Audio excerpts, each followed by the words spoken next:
Have you ever had to deal with someone you really care for having an illness? Not you having to deal with it personally, but having to deal with dealing with someone who's dealing with it. It's kind of a double entendre, just like my title, living with cancer. I've had to deal with a lot of people who had cancer in my life, but I've always been too young or not even born yet to even know. My grandpa had cancer, I believe both of my uncles had cancer, and my mother had cancer. But this story isn't about any of them.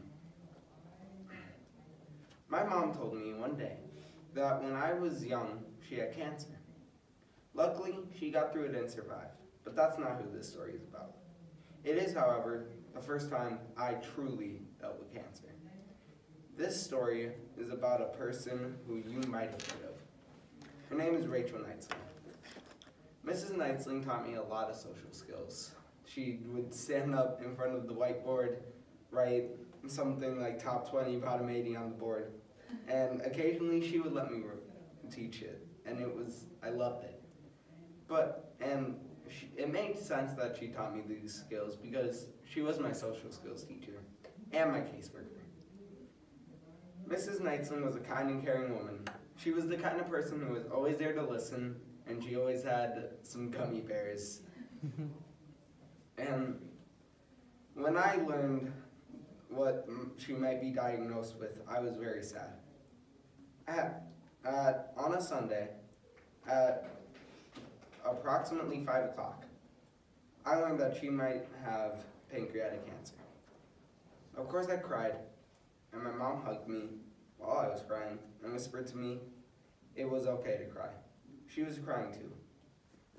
We lied in wait, and I tried not to think about it or talk about it.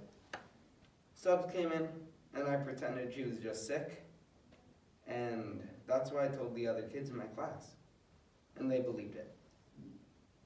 Then I started to accept it. So every morning, I would go out to my para and see if there were any updates. And almost every day, she would say no.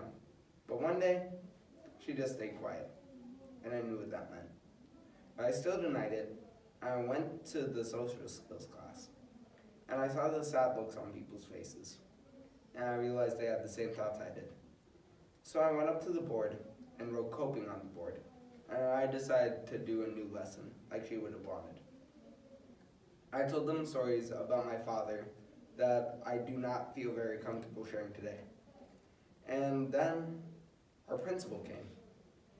He came in to explain what was going on, that she was diagnosed with stage 4 pancreatic cancer, and that we would go to a new room on Monday, and I cried. I got to the new room on Monday, and I was still feeling very sad, and I still feel sad. I was starting to fall behind in class. I was just kind of letting it take over me. And then I realized she wouldn't have wanted that. She would have taught me coping, because that's what she would have wanted us to do, cope. She would have wanted us to know that she was gonna handle it, and that she cares for us, and she doesn't want us to deal with this. But I decided to share her story, and that's what I'm doing today. So I learned that just a couple of days ago that on Monday we're going to the new room with the new sub. And I also learned that she started chemo, and I really hope that helps. And I hope that she becomes one of the few survivors of pancreatic cancer. And I hope that they find a better cure for it.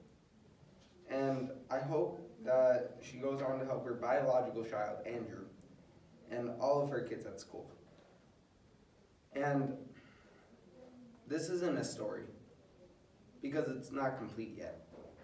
It's a historic journal, I suppose. And I suppose the greatest lesson she ever taught me was live life on purpose. Thank you.